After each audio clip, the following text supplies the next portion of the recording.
guys, so some of you might remember that a wee while ago I did a classical literature read-along. I have been meaning to do another one of these for quite some time now. I think it's been over a year since I did the last one, and I know some of you have requested to do another one, and I am finally here to help run a classical literature read-along once more. Firstly, when is the read-along going to be? The read-along is going to start on the 1st of December and is going to run till the 21st of December, or at least I won't be uploading any final thoughts review videos until the 21st of December. So the last classical literature read-along was around epic poetry. We read Homer's Odyssey and Ovid's Metamorphoses, one being a Greek epic poem, the other one being a Latin epic poem.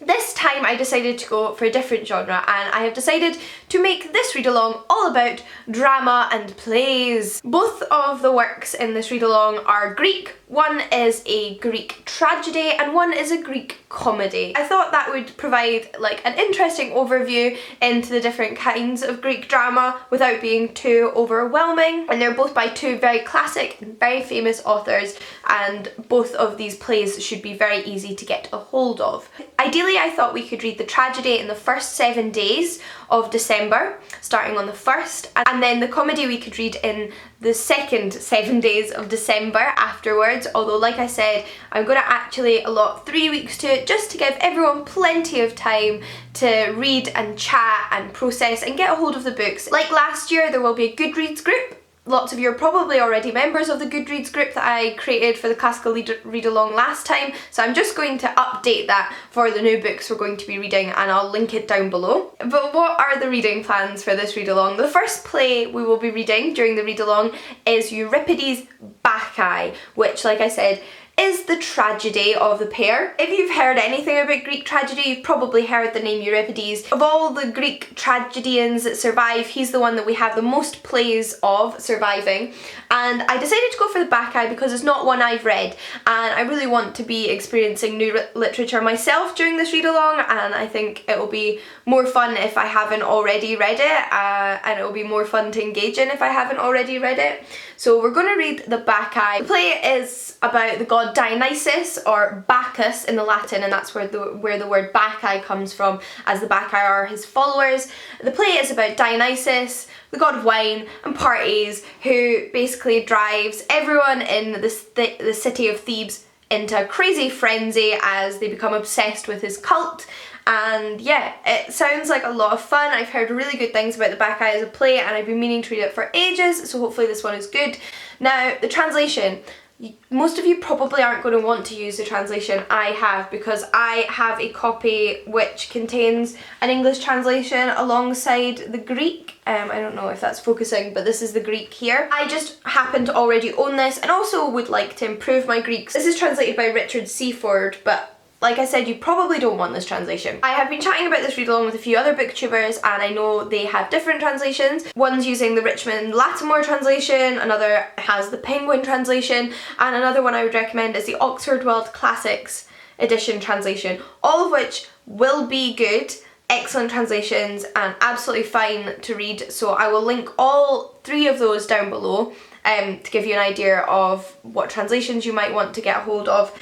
Generally with translations, I think you're okay as long as it's something published in the past 50 years or so. If you start reading translations from like the 1800s and things like that, that's when it's probably going to be more difficult to read, purely because it's being translated into more unfamiliar English if you're reading it in English, and there's probably been new translations since then. I mean, there has in this case. So yeah, that's what I would say for that one. And then the second play we're going to be reading is a comedy by Aristophanes, who's probably the most famous Greek comedy writer. And from his wide selection of plays, we will be reading The Frogs, which is a comedy that actually stars Euripides, the playwright who wrote our first play for the month, which I thought would be quite a fun bit of intertextuality there. In multiple plays, Aristophanes likes to mock and poke fun at Euripides, so I thought that could be quite fun. And also, Aristophanes' Frogs is one of his most famous plays, and it's not one that I've read. So I thought I would go for that one. It sounds really good. It's also about Dionysus, who goes down into the underworld and witnesses a debate between Aeschylus and Euripides, both Greek tragedians. So I thought there'd be a little bit of overlap there with Dionysus and Euripides, and it might be quite fun if we can pick up on any like little references to one another in the second one. So yeah, but regardless, this should be really funny and a really good read and a really good way to get into Greek comedy. Both of these I hope will be very readable. Both authors, in my experience, have been very readable. I find Euripides one of the most readable Greek tragedians, and Aristophanes just makes a lot of like fart and penis jokes, which are timeless. So although his humour in some places is going to seem a little bit odd because it's from a very different culture from our own, a lot of it will seem quite familiar. As you can see, I have the Penguin translation of Frogs, which also includes Women at the Thesmophori and Wasps, which are two other comedies by Aristophanes,